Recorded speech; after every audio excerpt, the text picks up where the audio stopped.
fait grand plaisir d'être avec vous. Oui, shalom, shalom, qui, je me répète pas, ça veut dire paix parfaite.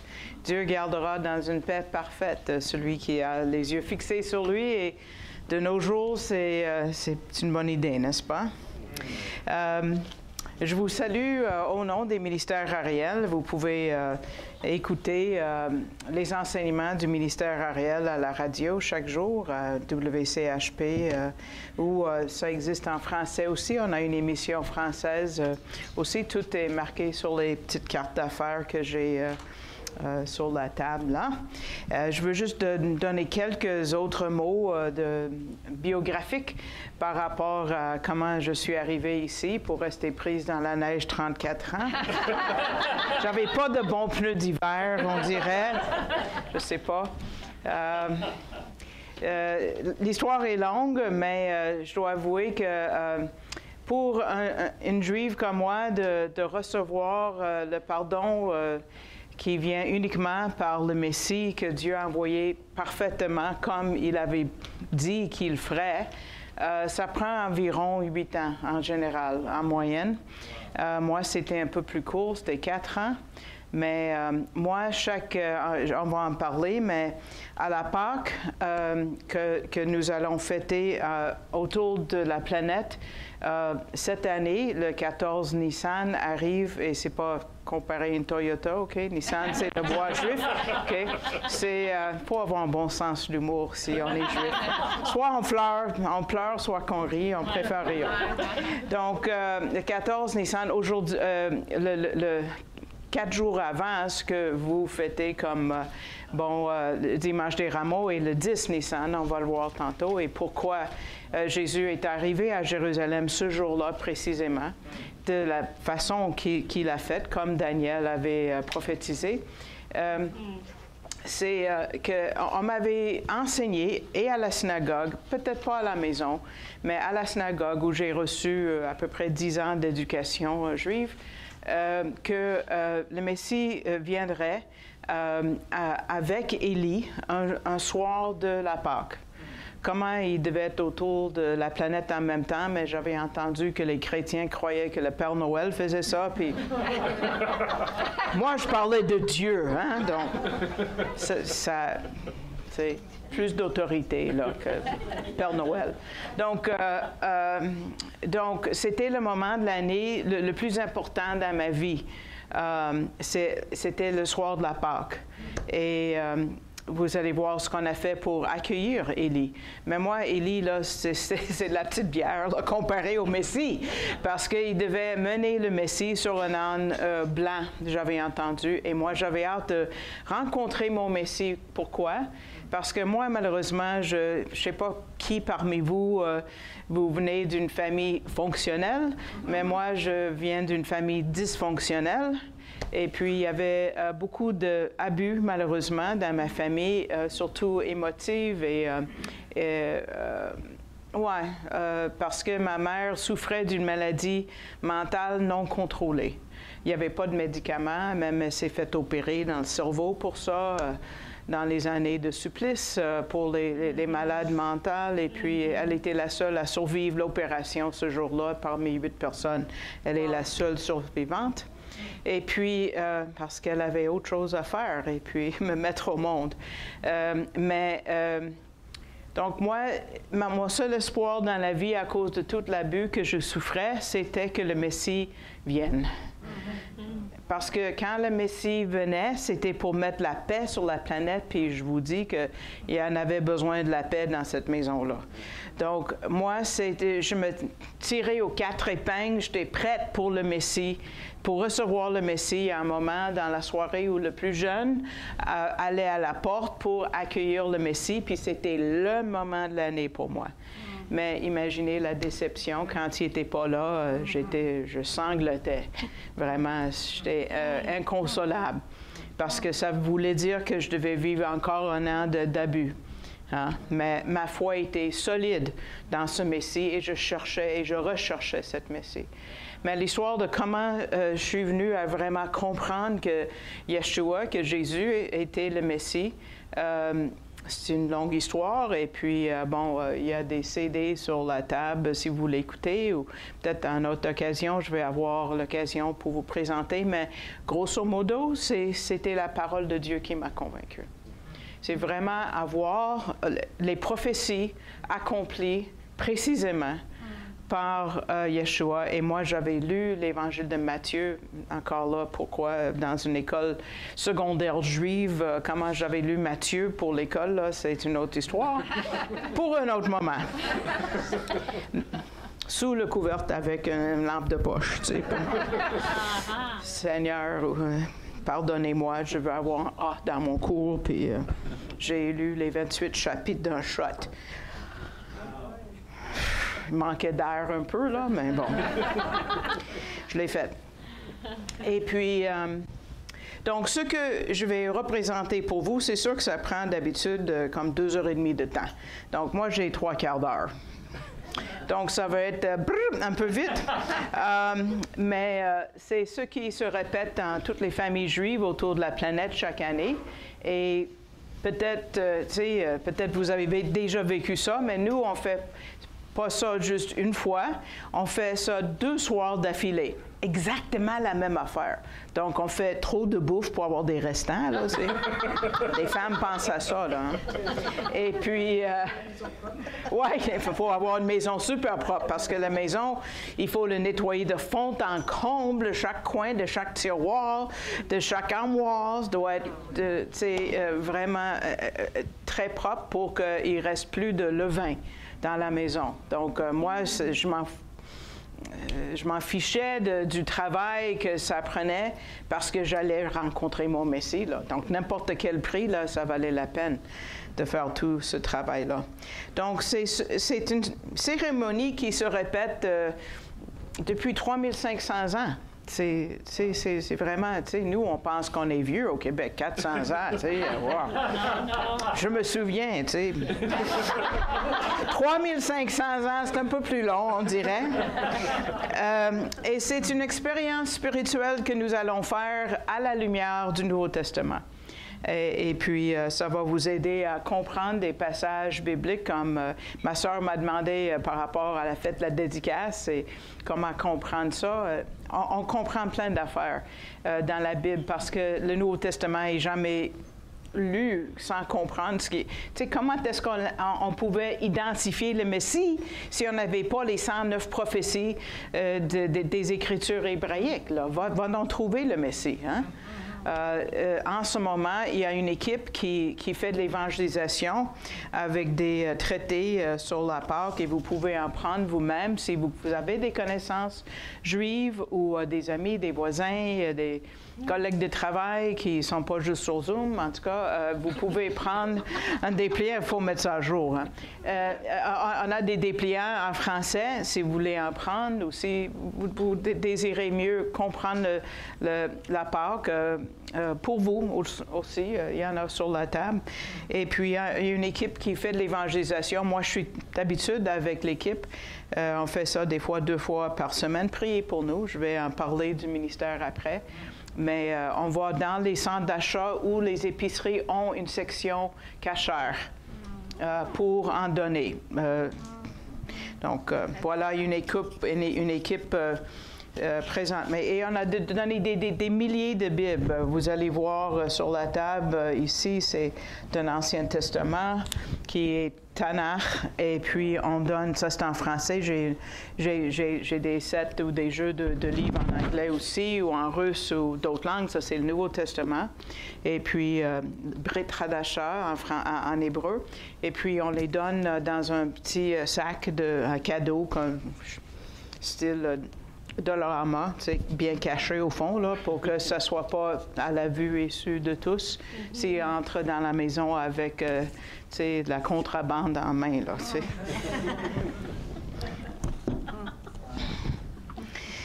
donc, la majorité des éléments que nous avons ici sur la table étaient sur la table quand Jésus a célébré la Pâque avec ses disciples. Donc, on va les garder un par un et on va voir que l'Église est vraiment reliée à Israël. C'est vraiment, ils sont intrinsèquement liés. C'est vraiment, un ne remplace pas l'autre, et on a une étude là-dessus d'ailleurs. Mais la Pâque, c'est la première fête de l'année, parce que Dieu a dit de faire ça le premier mois.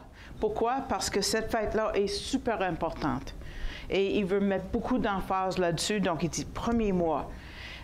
Et c'est le 14e jour, et on est dans le premier mois, donc bonne année! Voilà. Je vous ai eu, hein? On est réveillés. Il y a cette fête mentionnée en Lévitique 23, mais cette fête vient surtout de Exode 12. Si vous avez écouté comme moi un peu, tu sais, Charlton Heston dans les 10 commandements hier soir, là, ça vous brasse un peu la mémoire. On va voir, comme j'ai dit, les liens entre l'Église et Israël dans toutes les fêtes, mais ça c'est pour une autre fois, là. Les 7 fêtes sont vraiment reliées à la première et deuxième venue de Jésus. Donc, pensez à ce que nous voyons. Oh, good, ça fonctionne. OK. En 1 Corinthiens 11, Jésus a dit, mais c'est Paul qui nous le dit pour nous, « Ceci est mon corps qui est rompu pour vous. » Et en parlant du vin, cette coupe est la nouvelle alliance en mon sang. Et il ajoute, donc c'est clair que il dit aussi, et que toutes les fois que vous mangez ce pain, que vous buvez cette coupe, vous annoncez la mort du Seigneur jusqu'à ce qu'il vienne, qui peut-être est cet après-midi, yeah! Donc moi j'ai hâte. Et tout ça est fait dans le contexte de la Pâque juive. Et on va mettre en contexte d'autres passages du Nouveau Testament. Pensez par exemple à Jean le Baptiste, que lui était d'une famille de sacrificateurs, n'est-ce pas? Zacharie, son papa, était sacrificateur. Donc lui, il était familier avec les agneaux. Donc quand il a dit en Jean, l'Évangile de Jean, chapitre 1, verset 29, le lendemain, il vit Jésus venant, c'est son cousin, hein, venant à lui, et il dit, « Voici l'agneau de Dieu qui ôte le péché du monde. » Donc, Jean le Baptiste ne faisait pas référence à tous les agneaux qui passaient parce que c'était le premier sacrifice et le dernier sacrifice de chaque jour. C'est comme, c'est l'alpha et l'oméga des sacrifices. Chaque jour, c'était un agneau pour partir des sacrifices journalier et aussi le dernier.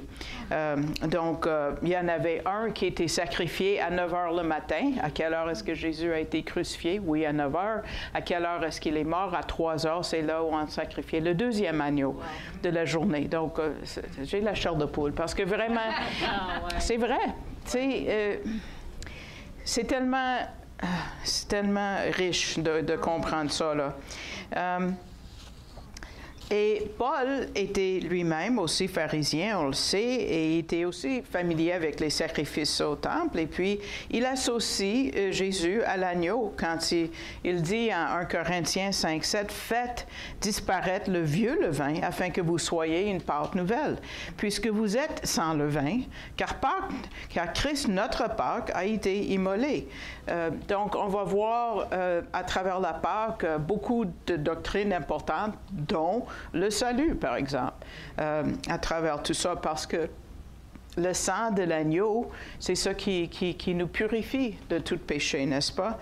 Et il mettait le sang. Si on avait eu une soirée, des fois, je fais ça pour une église avec un gros repas, un full meal deal, comme je le dis, puis, tu sais, je vais sélectionner une des portes et mettre un peu de... pas de vrai sang, là, mais un peu de plastique rouge, là.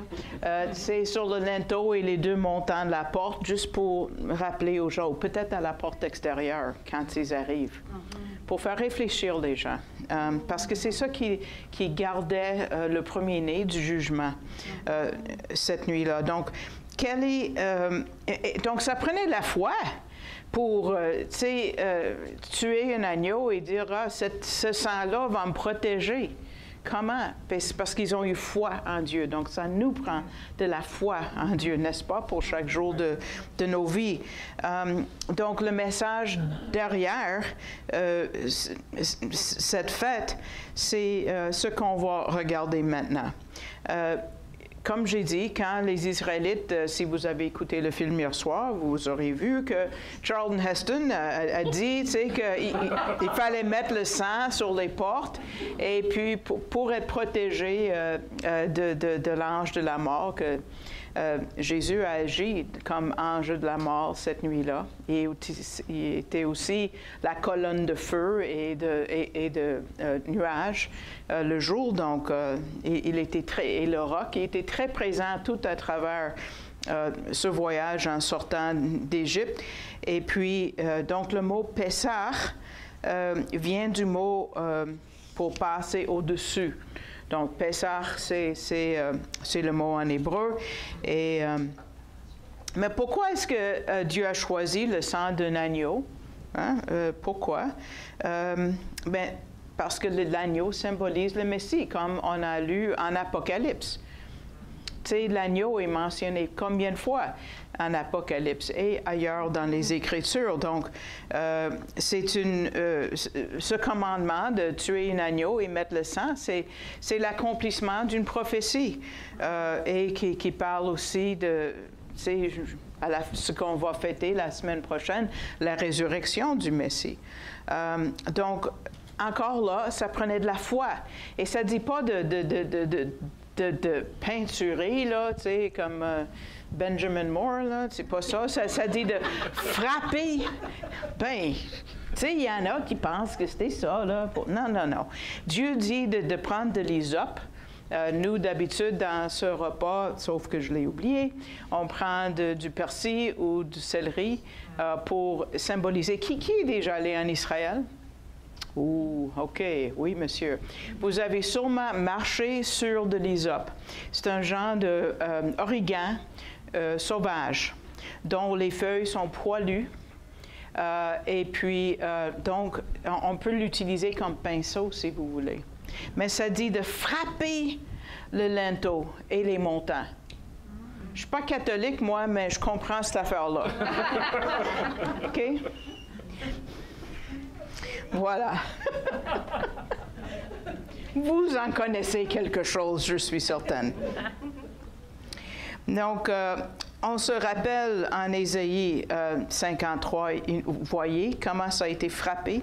En parlant du Messie, Ésaïe dit « Il a été maltraité et opprimé, il n'a point ouvert la bouche, semblable à un agneau qu'on mène à la boucherie. » Donc, on voit ici que la naissance, parce qu'à l'Exode, peut-être vous ne savez pas. Moi, j'ai pas été enseigné ça. Moi, je suis allée au même séminaire. Qui ici connaît Kathy et Penny? J. Penny, oui. C'est ce que moi, je suis allée au même séminaire en même temps qu'eux autres. Qui savait qu'on était pour arriver au Québec et en même temps? Oui, Jay, Kathy. Oui, je suis allée au séminaire Trinity Evangelical Divinity School à Chicago avec eux autres. Je les ai rencontrés là-bas. Oui, il y en a des choses qui nous relient. Hein? Donc, mais on ne nous a pas enseigné qu'à l'Exode, Dieu le considère comme la naissance, le moment de la naissance du peuple juif. Donc, à la naissance du peuple juif, c'est ce soir-là. Et on voit que la mission du Messie est reliée avec le peuple juif, évidemment. Et c'est à travers les Juifs qu'on a, oui, le salut, mais la parole de Dieu a été donnée par les Juifs. Si vous avez des questions par rapport au bon médecin juif Luc, je peux vous en parler, de pourquoi il était juif. Et aussi, les Juifs vont être les instruments de Dieu pendant le millénium, l'ère messianique, le royaume messianique. Donc, c'est Mais c'est à travers la Pâque qu'on va voir l'amour de Dieu pour chacun de nous ici. Parce que, comme j'ai dit, il fallait avoir de la foi en Dieu et j'espère que tout le monde ici a déjà mis sa foi en Dieu pour être pardonné de notre péché contre un Dieu 3 fois saint, on l'a chanté. Donc, aujourd'hui, c'est la même chose. Il faut mettre notre foi, comme les Juifs ont fait, exactement. On sait qu'en Romains 10, ça dit, si tu confesses de ta bouche le Seigneur Jésus et si tu crois dans ton cœur que Dieu l'a ressuscité des morts, tu seras sauvé. Donc, on commence avec l'allumage des bougies. Bon, les allumettes sont rendues où? Allumettes, alouettes, bon. On n'a pas beaucoup de fumeurs. Mais j'avais 3 petites affaires d'allumettes. Excusez-moi, je quitte la scène. Ah, voilà, OK.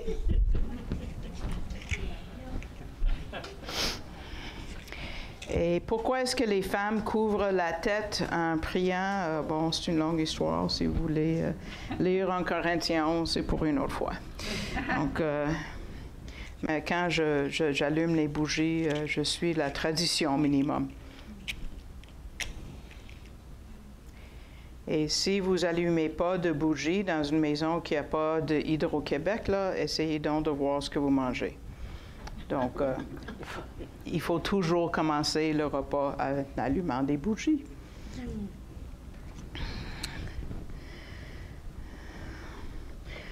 Baruch atah Adonai, Eloheinu melech haolam, asher kidshanu al yedei HaMashiach Yeshua or haolam. Amen. Béni sois-tu, notre Seigneur, Roi de l'univers, qui nous sanctifie par le mérite de Yeshua le Messie, la lumière du monde.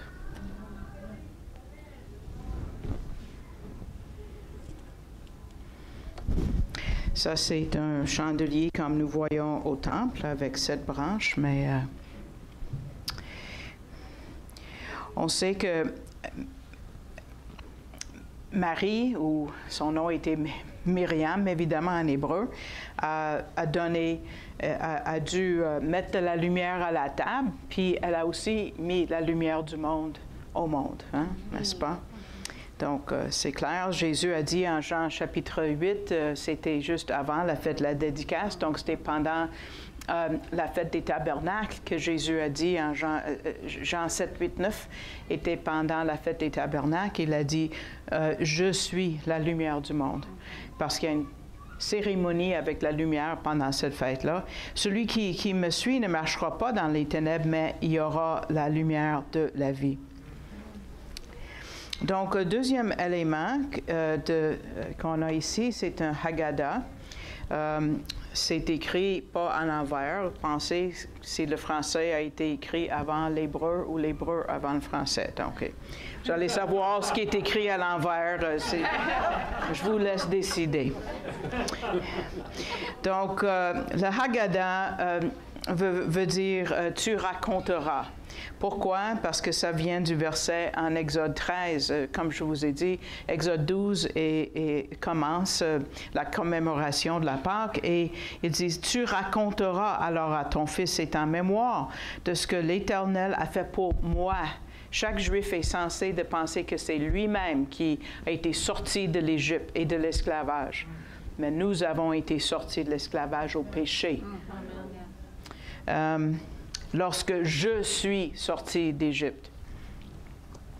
Donc, c'est lu intégralement. Ça prend 2h30, 3 heures, des fois plus de temps. Donc, tu sais, rapido presto, en 3/4 d'heure, c'est une tour de force. OK. Donc, ça relate l'histoire de l'Exode à travers les passages bibliques et aussi des commentaires des rabbins. Ça, c'est une version messianique. Il y en a peut-être 2000 au monde de variétés OK? Tu sais, il y a une vieille expression où tu trouves 2 Juifs, il y a 3 opinions. Voilà. Oh oui, c'est bien connu depuis. On ne peut même pas décider c'est quoi un Juif en Israël.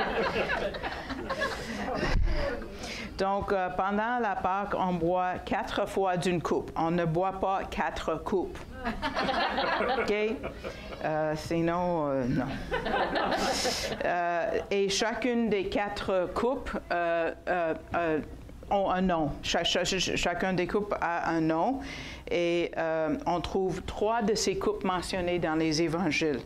Et la bénédiction du vin, on appelle en hébreu le kiddush, qui veut dire sanctification. Vous pensez au mot kadosh, peut-être vous connaissez le mot kadosh, qui veut dire saint, mais c'est pour sanctifier, comme sanctuaire. C'est une place qui est mise à part, n'est-ce pas, pour l'adoration de Dieu. Donc, c'est pour sanctifier, pour débuter la soirée, on boit une fois.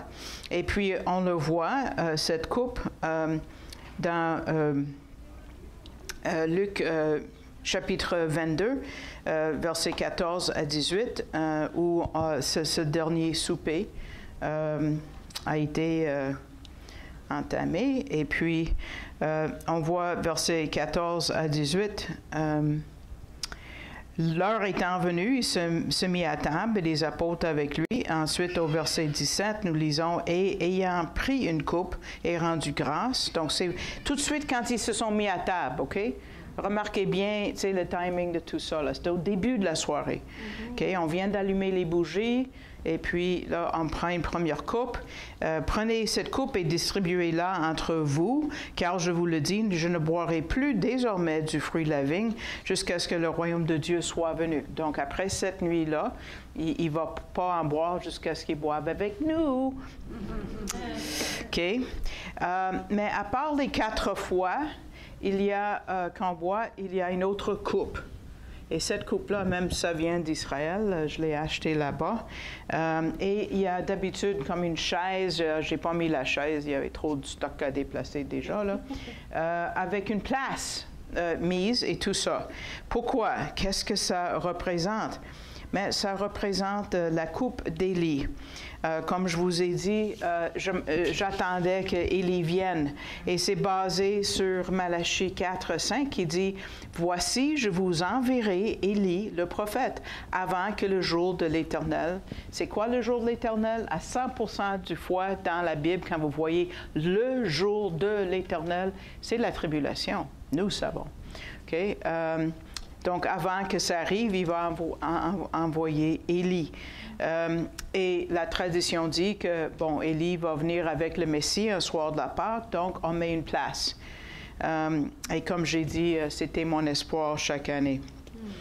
Et à la fin du livre, quand on finit tous les récits et tout ça, là, puis on passe, tout le monde lit un peu, puis les enfants sont là, puis bon, c'est tout un événement. On conclut en disant l'année prochaine à Jérusalem, parce qu'il n'est pas venu cette année. Mais nous, comme croyants, on peut dire aujourd'hui dans la Nouvelle Jérusalem, n'est-ce pas? Hein? Peut-être aujourd'hui même, on va prendre cette coupe, c'est notre espoir. Donc, peut-être demain, M. Gabizon, mon pasteur, qui est directeur des ministères Ariel Canada, dit, il revient aujourd'hui, ce soir, puis si ce n'est pas ce soir, c'est demain soir. Donc, demain soir, dans la Nouvelle Jérusalem. Ensuite, on procède au lavage des mains, et puis ça s'appelle urchatz, et puis parce qu'il faut se laver les mains avant de manger, n'est-ce pas? Bon, demandez aux pharisiens, ils étaient très à cheval là-dessus, là. OK. Donc, savez-vous que les Juifs prient chaque jour que le Messie vienne, même s'ils savent qu'il ne vienne pas, et ils prient chaque jour que le temple soit reconstruit. Donc, pour le Juif qui va vous dire « Ah, du sang, c'est vieillot. On ne croit plus à ça. » Mais pourquoi est-ce qu'il ramasse tout ce qu'il faut pour reconstruire le temple? Hein? pose des questions aux Juifs. C'est comme ça qu'un Juif va penser ou enseigner. Regarde Jésus, il posait plein de questions. Donc, on voit cette cérémonie du lavage dans l'Évangile de Jean. Et Jésus, au lieu de se faire verser de l'eau sur ses mains, il prend le rôle du serviteur. Et il dit en Jean 13, si on lit versets 3 à 5, je vous dis, Jésus qui savait que le Père avait remis toutes choses entre ses mains, qu'il était venu de Dieu et qu'il s'en allait à Dieu, se leva de table, ôta ses vêtements, prit un linge dont il se ceignit, et ensuite il versa de l'eau dans un bassin et il se mit à laver les pieds des disciples et à les essuyer avec le linge dont il était saint. Donc, c'est à travers cette cérémonie de Urchat que Jésus nous démontre quoi? L'esprit de serviabilité, n'est-ce pas? Et c'est là où il a mis en pratique ce qu'il avait déjà enseigné à ses disciples, que quiconque veut être le premier, qu'il soit votre serviteur, n'est-ce pas? Même être le serviteur de tous. Et le prochain élément, je vais prendre... pas une baguette magique, mais une baguette pour vous montrer ce qu'il y a sur le plat de la Pâque. Parce qu'ici, c'est une plat que j'ai acheté à Saint-Louis avec 6 parties. Et ici, on voit... on voit... on voit le persil, c'est la partie que j'ai oubliée. Les Juifs, qui a déjà eu un jardin avec de la laitue ici? Est-ce que ça vous est arrivé de ne pas l'arroser? Pas besoin de l'avouer. Moi, ça m'est arrivé là, de ne pas arroser assez, puis c'était amer. Ou quand ça va monter en orgueil à la fin de la saison, ça goûte plus bon. Donc, les Juifs appellent ça une herbe amère. Donc, ils vont mettre la laitue comme une herbe amère. Comme la première fois que j'ai vu des Juifs séfarades mettre la belle laitue romaine sucrée dessus, là, j'ai dit, hey, vous trichez, vous autres. Pas correct. Nous, les Ashkénazes, les Juifs de l'Europe, on met du réfort. On est plus tough. OK. Donc, ça, les 2 sortes d'herbes amères. Moi, j'ai mis un oignon parce que ça, c'est considéré une herbe amère. L'œuf, on va en parler, l'os de l'agneau. Le charosette, je vais vous montrer tantôt. Et du réfort, moi, j'en ai aux betteraves pour l'adoucir un petit peu. On triche aussi.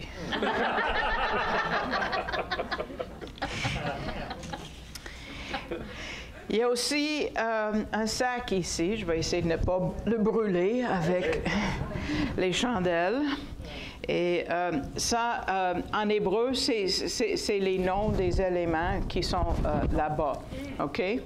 Et puis là-dedans, il y a du pain sans levain, donc dont on va en parler tantôt. Donc, d'abord, on va parler parler de l'os de l'agneau ici. Et ça symbolise l'agneau pascal qui était sacrifié dans le temple. Et chaque famille devait avoir, selon les commandements que Dieu a donnés, chaque famille devait en avoir un agneau. Puis si votre famille était trop petite, bien, vous partagez avec une autre famille. Et puis, on voit évidemment un parallèle entre l'agneau pascal et Yeshua et Jésus. L'agneau a été sélectionné ou acheté le 10 Nissan, qui était dimanche des palmiers. OK? OK? Donc, Jésus entrait sur le dos d'un ânon, pas pour se déclarer roi, parce que lui, il se déclarait l'agneau de Dieu, qui devait être sacrifié, qu'on choisissait le 10 du Nissan, et ensuite, il gardait, parce que c'était ordonné, garder cet agneau dans leur maison, tu sais, tu ramasses après, là, pendant 4 jours. 4 jours. Tu sais, les enfants s'y attachent. Oh, ouais. Puis ensuite, il faut le zigonner. Et le manger. Aïe, aïe. Pourquoi est-ce qu'un agneau innocent doit mourir? Ah, voilà le message. Voilà le message, à cause de nos péchés, n'est-ce pas? Donc, on l'examinait pendant 4 jours. Et qu'est-ce qui est arrivé entre dimanche des rameaux et quand Jésus a été sacrifié? Il a été testé, vérifié pour être sans défaut. Par qui? Les pharisiens, les sadducéens, les hérodiens ont tous posé des questions à Jésus. Et à leur insu, ça servait à vérifier qu'il était sans défaut, sans tâche. C'est pour ça. Et les rameaux, là, ça c'est parce qu'ils avaient mal compris. Ils ne savaient pas que la Pâque devait être accomplie avant la fête des tabernacles à laquelle les palmiers sont attachés. Parce qu'on fait des tabernacles avec un toit en palmier.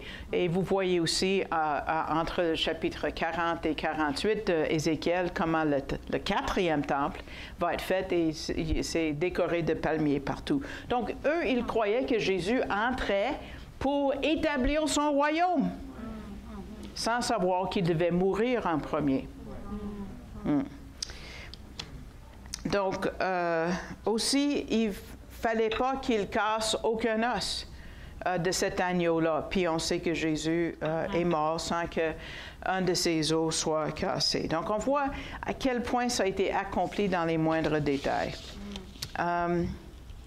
Donc, ensuite, on a l'œuf. Vous voyez, je n'ai pas mis le verset. Donc, c'est arrivé, on a vu cette écriture accomplie en Jean 19. Et puis ici, ensuite, on a un œuf qui est noirci ici pour nous rappeler le temple qui a été perdu et brûlé.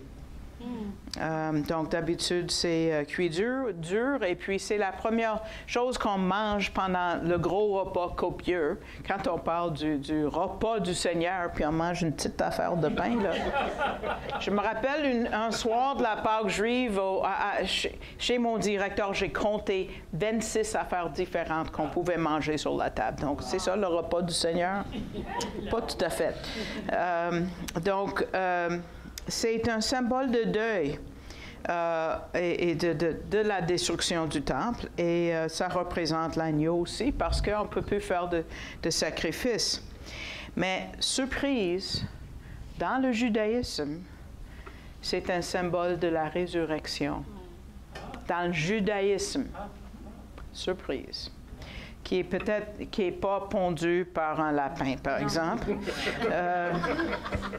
Et puis, de là où vient peut-être l'origine de la tradition chrétienne.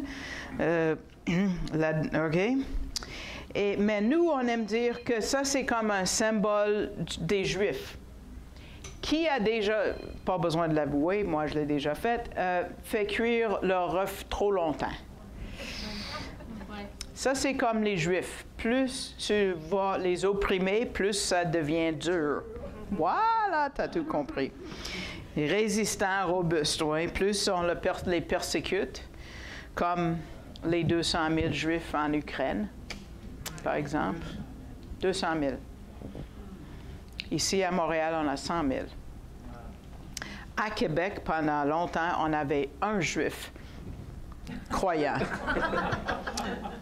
Pendant 21 ans de temps, parmi les 114 Juifs en tout à Québec. Le prochain élément, c'est le karpas, et ça, c'est un mot qui veut dire légume, et puis c'est ce que j'ai oublié chez moi. Et là, on commence à voir qui va trahir Jésus. Comme j'ai dit, c'est pour nous un peu l'origan sauvage qui pousse partout. Et quand tu marches en Israël, tu vas marcher dessus, puis tu vas sentir cet origan. C'est spécial. Donc, le persil ou le céleri que j'ai oublié chez moi représente l'hysope, OK, qu'on utilise, comme j'ai dit, pour mettre le sang. Et puis, on va le tremper dans de l'eau salée. L'eau salée, c'est comme les larmes ou comme les eaux de la mer Rouge, parce qu'on a dû passer à travers. Et on voit cette cérémonie mentionnée en Matthieu 26 et en Marc 14. Et c'est là où Jésus a annoncé qui était pour le trahir. Donc, en Matthieu 26, quand les apôtres lui ont demandé lequel d'entre eux allait le trahir, il a répondu comme nous le lisons en Matthieu 26. Le soir étant venu, il se mit à table avec les 12 et pendant qu'il mangeait, donc c'était déjà le temps de manger le gros repas, je vous le dis en vérité, l'un de vous me livrera. Et ils furent profondément attristés. Hein? Chacun se mit à lui dire, « Est-ce moi, Seigneur? » Et il répondit, « Celui qui a mis avec moi la main dans le plat, donc deux mains qui arrivent au plat avec qui a de l'eau salée en même temps, c'est lui. » Pourquoi on ne lui a pas sauté dessus sur Judas tout de suite? « Ah! Vous n'allez pas y faire ça? » Dieu a fait quelque chose qui a empêché les apôtres parce qu'il fallait accomplir toutes les prophéties exactement telles qu'elles ont été écrites. Ensuite, on va parler de Yachatz, qui est les 3 matzos. Et puis, oui, on va prendre aussi...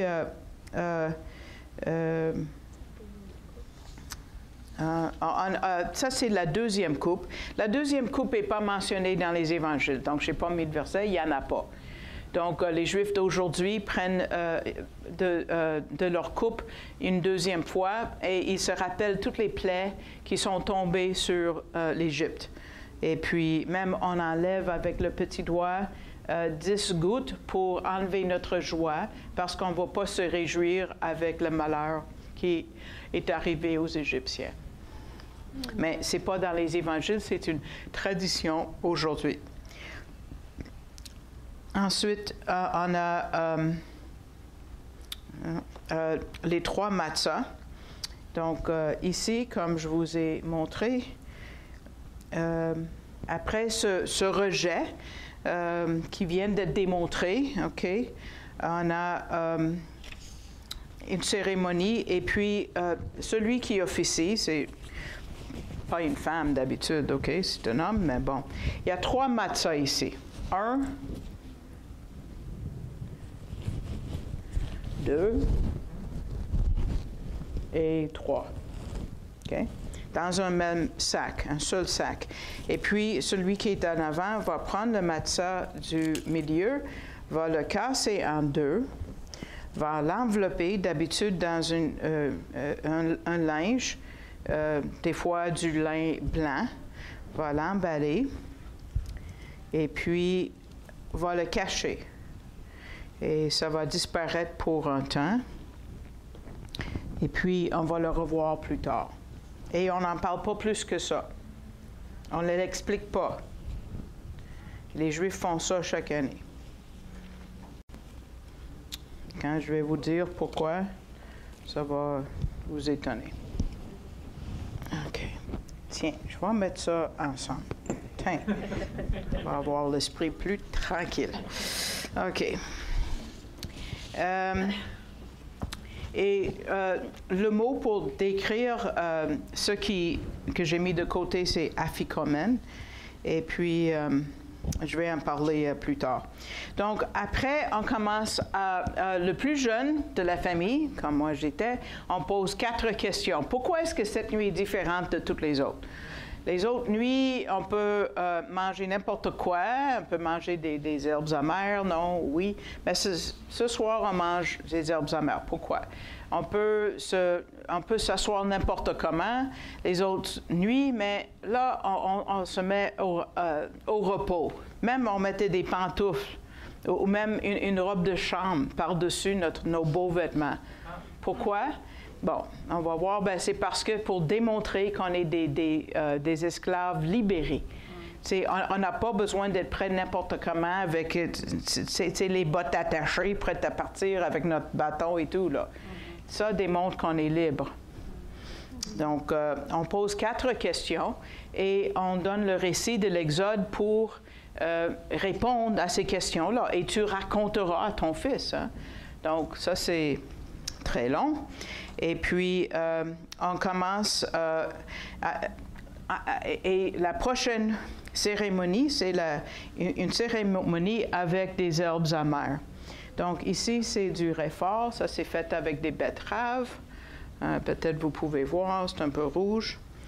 Et puis, on va prendre un morceau de matzah et surtout le papa de la famille en met. « Papa, mets pas trop, là! Je veux pas! » Et elle dit, « Préfères-tu être esclave en Égypte? » « Non! » La tradition, c'est qu'on en mange jusqu'à ce qu'on pleure. OK? C'était dur d'être esclave, hein? Nous sommes plus esclaves au péché qui était dur aussi. On a même chanté ce matin comment on était dans les ténèbres avant. Hein? Donc, le verset en Exode 1,14, ça dit « L'Égyptien leur rendirent la vie amère par des travaux pénibles sur l'argile et le brique et par toutes sortes de corvées rurales. Tous les travaux qu'ils leur imposèrent lui en demandaient l'exécution avec dureté. » Donc, oui, on souffre beaucoup, et même on pense aux Juifs qui souffrent en Ukraine, ou on pense aux Juifs en Israël qui, à cause de Ramadan, qui tombent en même temps que la Pâque, ont souffert 4 attaques depuis une semaine et demie. Donc, ensuite, on va faire quelque chose de spécial. On va, et la prochaine cérémonie, c'est avec, ça s'appelle le Haroset. Haroset, j'en ai fait vite ce matin. J'ai râpé de la pomme et j'ai haché des pacanes. Tu peux mettre des noix de Grenoble, c'est pour les femmes, la recette. Un peu de cannelle, jus de raisin ou du vin et du miel. Et puis on mélange ça parce que c'est pour nous rappeler le mortier quand on faisait des briques en Égypte. C'était dans le film hier soir, là. Et puis, drôle parce qu'au Québec, sucré-salé, bon, il y a même des restos qui s'appellent ça, mais d'habitude, on ne les mélange pas. Mais là, on va mettre du réfort et de cette affaire sucrée dessus, ensemble. Quelle horreur! Mais c'est merveilleux. Et puis, ça coupe toute la dureté là, du réfort. C'est spécial. Et puis, ça, c'est un moment que Jésus a identifié pour une deuxième fois qui était pour le trahir. Parce que qui fait les morceaux encore là, c'est le papa. Où Jésus a fait ça. Donc, il a mis du réfort, il a mis ce mélange. Bon, en Israël, est-ce qu'ils poussent des pommes?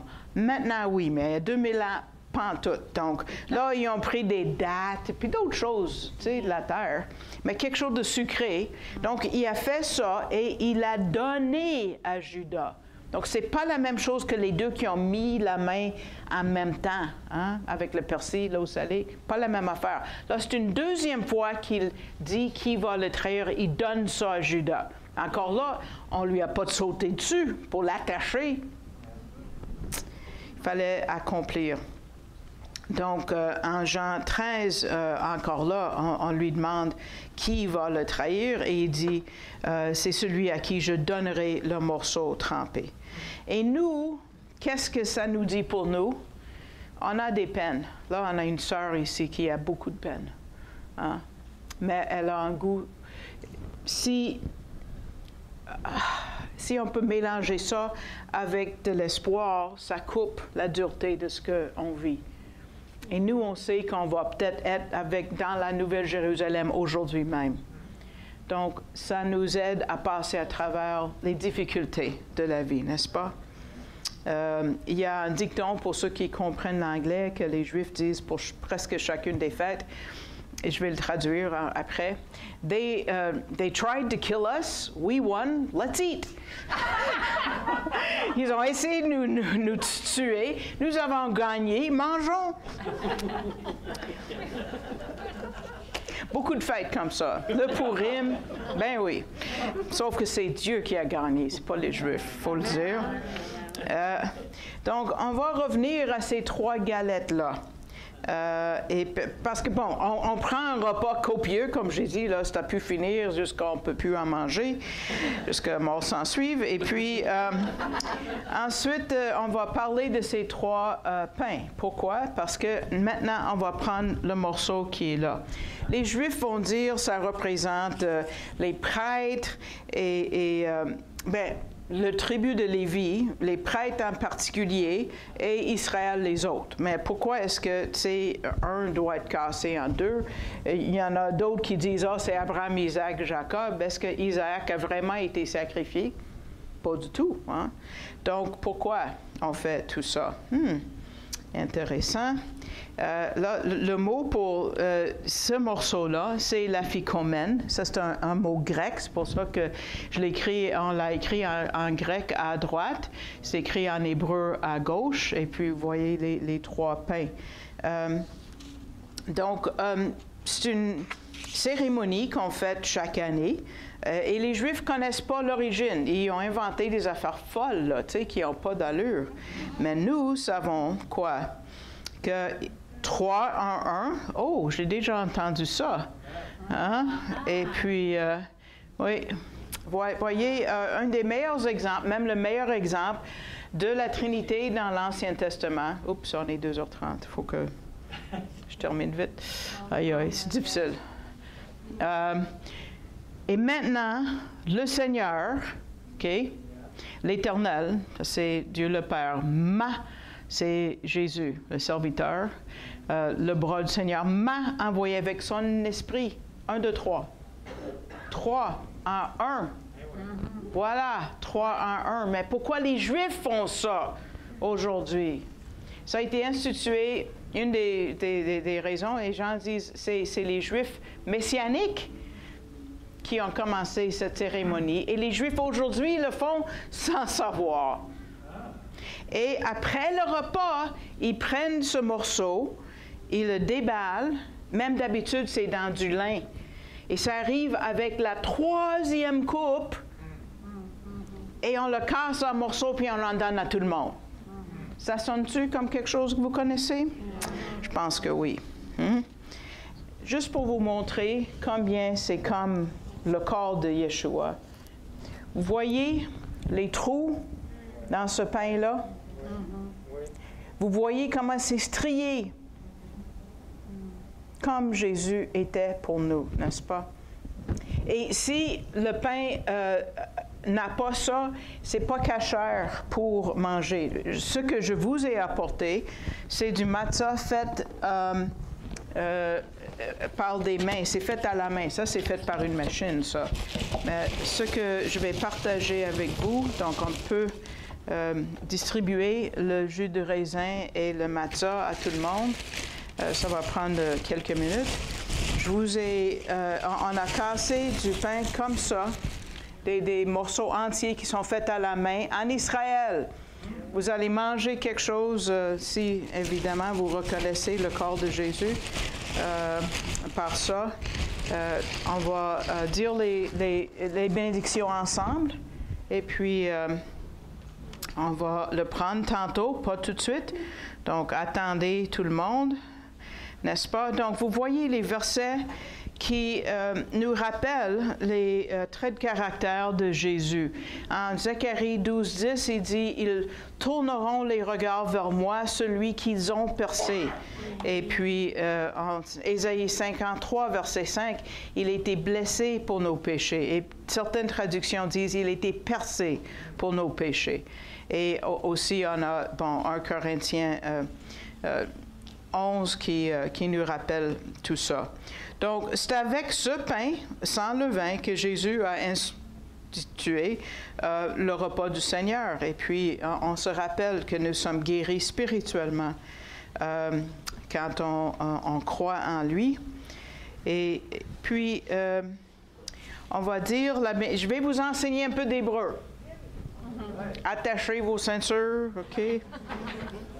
Je vais les répéter pour vous et vous allez répéter après moi. Comme une chanson à répondre, hein? Comme « L'arbre est dans ses feuilles, Marilon, Marilé ». OK. On va faire une chanson à répondre. J'ai appris ma culture québécoise. Hein?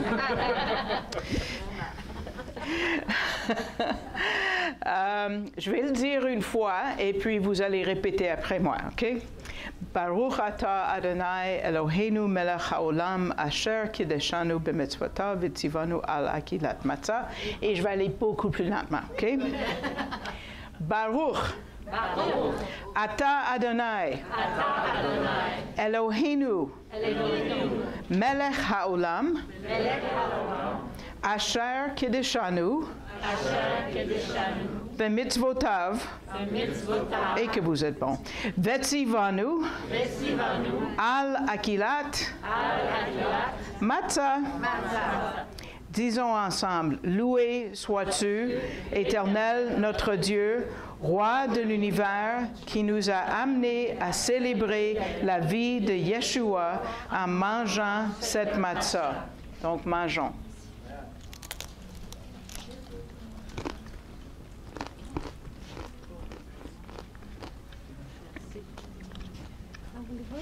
J'en ai.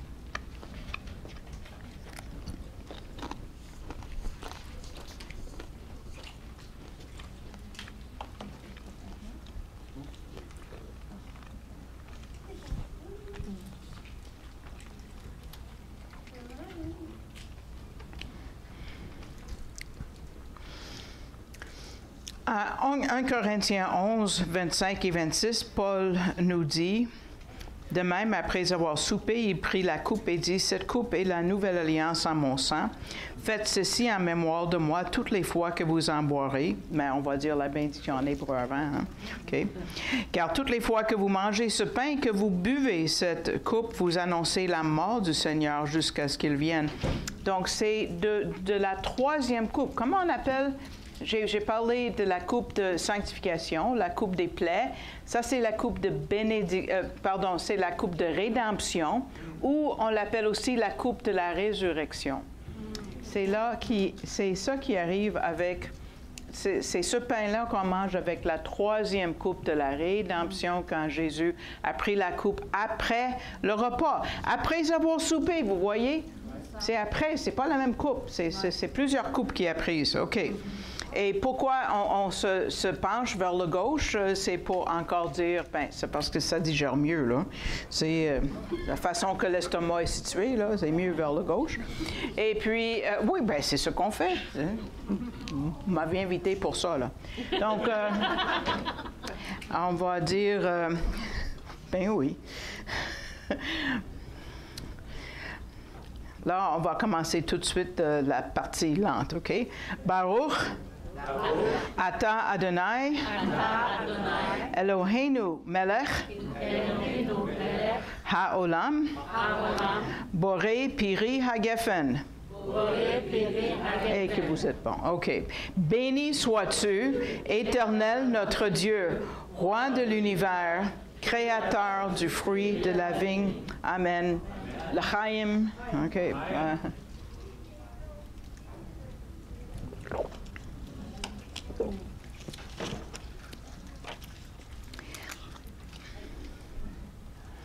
Et qu'est-ce qu'on fait? On boit encore une quatrième fois une coupe, parce qu'après avoir chanté les cantiques, ils se rendirent à la montagne des Oliviers, en Matthieu 26, et parce qu'à la fin de ce livre, il y a beaucoup de psaumes qu'on lise, qui s'appellent le Hallel. Quand on dit Alléluia, Yah, c'est Dieu, hein, Yahvé. Hein? Hallel, c'est louange. Alléluia, louons ensemble Yah. Hallel, ou, ça veut dire nous, que nous louions. OK. Donc, je vais sortir du français là, de ma tête. Là, OK. Donc, c'est les psaumes 113 à 118. Et puis, qu'est-ce qui est dans le psaume 118? Un autre rappel pour les Juifs de qui est le Messie. Ils le disent chaque année. La pierre qu'on rejetait, ceux qui bâtissaient, est devenue la principale de l'angle. Ils le disent chaque année. Hein? Et là, ils sont allés au jardin. Donc, mais ils avaient pris une quatrième coupe. Donc, quel est le message principal de la Pâque? Ce même agneau, Jésus, peut nous sauver si on le reconnaît pour qui il est. Et c'est ça le message pour aujourd'hui. Et qu'est-ce qui arrive si on croit? On a la vie éternelle. Jean 3 nous dit, celui qui croit au Fils a la vie éternelle. Celui qui ne croit pas au Fils ne verra point la vie, mais la colère de Dieu demeure sur lui. Donc, c'est le message de l'Évangile qu'on partage dans un centre d'achat même aujourd'hui. Et vous voyez la lettre Tav, c'est la dernière lettre de l'alphabet. C'est anciennement, la Tav a été écrite comme ça. Donc, quand on parle de la croix, pour les Juifs, on va dire la Tav. Donc, juste quelques mots sur les ministères Ariel. Paul dit en Romains 10 que son cœur et sa prière, c'est pour les Juifs parce qu'ils ne sont pas sauvés sans Jésus. Sans leur Messie, ils ne peuvent pas être sauvés. Le directeur, M. Gabizon, vous pouvez venir nous voir. L'adresse est dans le dépliant, donc peut-être on peut distribuer les dépliants. OK, ça a déjà été fait. OK. Au coin de Monkland et Madison, à Notre-Dame-de-Grâce. On se réunit à 11h le samedi. Vous pouvez faire la grâce matinée, pas de problème. Et puis, en fait, le culte est donné en anglais, mais on chante, il y a la traduction simultanée en russe, si vous voulez, et en français. Et puis, on chante en français, en anglais et en hébreu, avec toutes les traductions à l'écran. Et puis aussi, vous allez voir, il y a beaucoup sur l'Internet, et en tout cas, et beaucoup de messages sur l'Internet en français. Moi, qu'est-ce que je fais dans tout ça? Mais je fais ce que je fais ici. D'habitude, je voyage en Amérique du Nord, mais le COVID a changé ça un peu. Donc ici, c'est la première fois depuis 2 ans que je vais dans une nouvelle église. Alléluia! Donc là, je suis contente. Wouhou! Dimanche prochain, je suis à Thetford Mine, la semaine d'après à Lévis. Yes! Donc, je suis vraiment contente. Là, j'étais à Hawaï quand on a pris cette photo-là. Ben, ça vous dit quelque chose, hein? Mm-hmm. Eh oui. Donc, oui, je voyage. D'habitude, je prends l'auto, mais aussi je prends l'avion. Je voyage partout en faisant ça. Et puis, bon, je vis par la foi, évidemment. Donc, c'est comme ça que Dieu a pourvu pour moi. Mardi, ça va faire 47 ans que je suis dans le Seigneur. 47 ans. À 17 ans à peine, j'étais à genoux. J'ai dit, Seigneur, je vais tout perdre, toute ma famille, tous mes amis. J'aurai plus d'argent, c'est fini pour moi, mais c'est correct parce que j'ai la vérité. Donc, c'est toi et moi jusqu'à la fin du temps. Et c'est correct. Et Dieu a pourvu et 47 ans plus tard, il est encore là pour moi.